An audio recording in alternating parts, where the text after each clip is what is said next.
Let's chika. Binibigyan ka ba ng kapanatagan ni Donnie? Belle? Saad niya, oo naman, ibang klase si Donnie. Ibang-iba si Donnie sa lahat. He's the biggest green flag. And naman is when he says, come here, let's sit down and figure this out together. Diba? Ito yung klase ng lalaking hinahanap natin. Pero maswerte ako kasi nga nahanap ko si Donnie. Yung klase ng partner na hindi lang basta magsasabi ng I love you, kundi ipapakita niya ito lalo na kapag may problema, kapag may hindi pagkakaunawaan o kapag mainit na ang sitwasyon. No ego, no fights, no games, no silent treatment. Wala siyang sobrang pride na uunahin pa kaysa sa'yo. Hindi siya makikipaglaban lang para patunayan na siya ang tama o siya ang panalo. Hindi siya yung tipo na kapag nagkaroon ng issue ay biglang lalayo. Didedmahin ka, gagamitin lang katahimikan bilang parusa.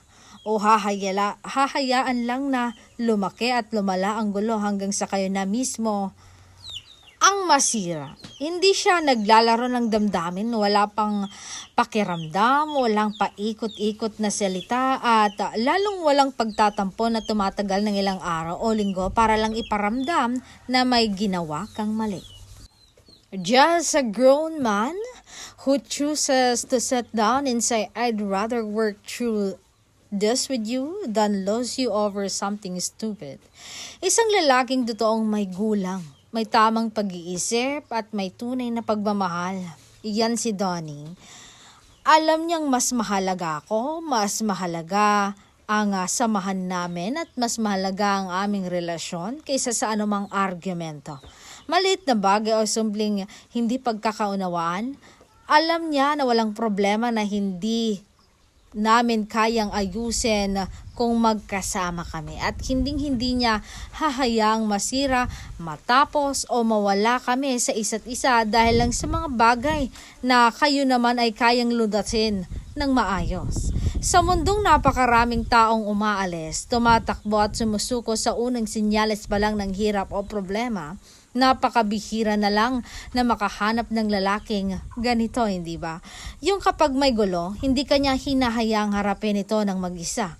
Yung kapag nagkakatalo kayo, hindi kanya itinuturing na kalaban, kundi kakampi ka pa rin.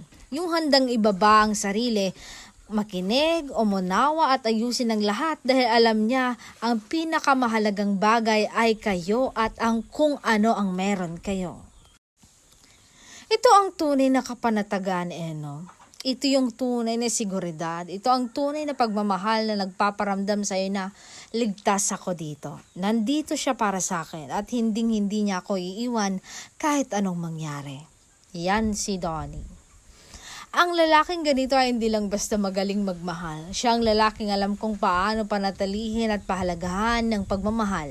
Siya ang patunay na ang tamang tao ay hindi sumusuko.